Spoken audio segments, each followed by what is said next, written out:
Armen, President Bashir's ouster has done nothing to quell the protests, has it? No, it really hasn't. I mean, the protesters, of course, have welcomed the fact that Bashir has gone after nearly 30 years in power.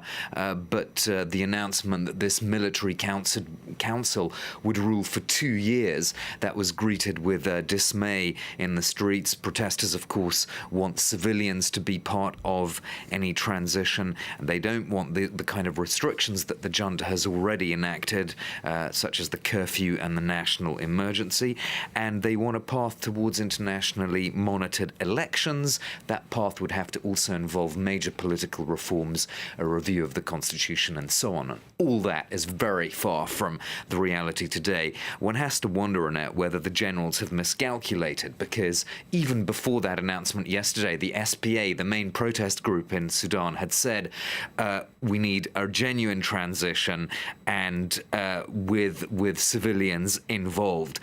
So they were kind of preempting what they thought was going to be Bashir's ouster. So this idea of a 2-year military transition was clearly not going to satisfy the protesters. And if there's one lesson to take away from Algeria, is that when the security establishment stalls and plays for time, the street just gets louder. And that's what seems to be happening now in Sudan. And among the international reactions, and the US response, of course, is quite telling. A statement from the State Department, but nothing from the White House at this point.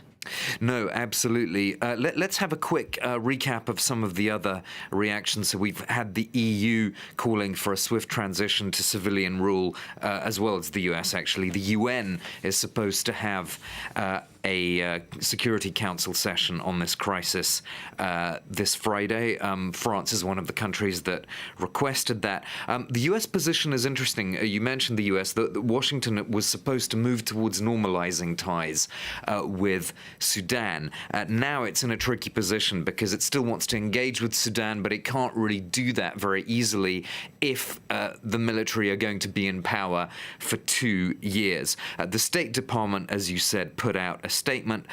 Nothing from President Trump so far, and it's perhaps telling that earlier this week he hosted the Egyptian president, Abdel Fattah al-Sisi. Those are the images we're seeing from the White House from this Tuesday.